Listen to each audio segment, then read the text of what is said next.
very much, Jane. I was, in fact, going to Stoke-on-Trent this morning, but I rang up a comrade there, a bloke called Pete Rolfe, who's the branch secretary dealing with Pete Branch. He says, "We've had 2 foot of bloody snow, Tony, so I wouldn't come if I were you." But he said, "I'll speak on your behalf and make sure that you send solidarity to people in Coventry today, because we're out today demonstrating against cuts with students and workers and the unemployed and disabled today in Stoke-on-Trent." So what I want to bring a message from is not only for the National Executive Committee of PCS and its 290,000 members who will actually be out on strike next year against government cutbacks and against pension cutbacks, but also from those demonstrations that are taking place in Stoke and Northampton in the Midlands this week, and those demonstrations that will take place in Telford next Saturday. And that, I think, shows to us, all of us in fact, that workers and students and other people are out in the streets demonstrating against these cuts. I want to ask people here one question. Has anybody heard of a bloke called Eric Pickles? Right. Eric Pickles is a bastard. Right. Basically, he's making me redundant next year. So I don't like him very much. But what he actually found out last week is that he'd actually increased the amount of money that could be spent in Tunbridge Wells, and he'd actually cut the amount of money that could be spent in Hartlepool. That's the sort of policies that the Tories and Liberal Democrats are putting forward.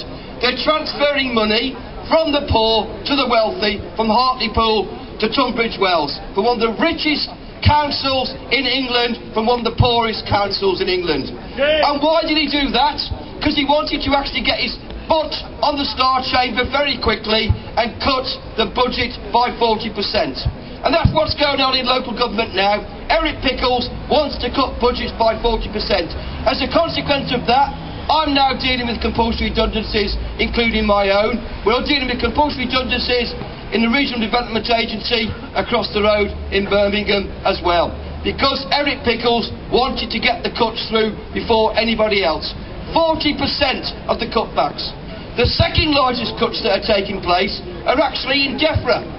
And we have an MP, don't we, just up the road here in Meriden, who's responsible for environment, food and rural affairs. And they're cutting their budget by 30% over the next 2 years.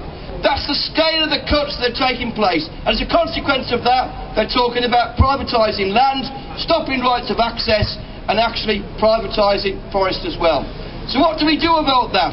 We actually join demonstrations up like this that are taking place today and next weekend. But I'll end on this point, Jane, because as far as PCS is concerned, we will not stop these cuts until we have united industrial action across the whole of the trade union movement. And we'll be talking next week about actually how we do that.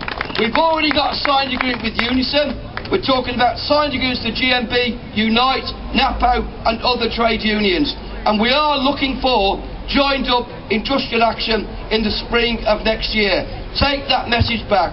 The second thing we've got to organise for in Coventry is to make sure, yes, it's delayed, but it's still taking place, the demonstration in London at the end of March next year. That must be the biggest demonstration that we've seen in the United Kingdom over recent history. We must make sure the students are there, not alone, but with workers, demonstrating in defence of education, in defence of students, and defence of the public sector. Thanks very much.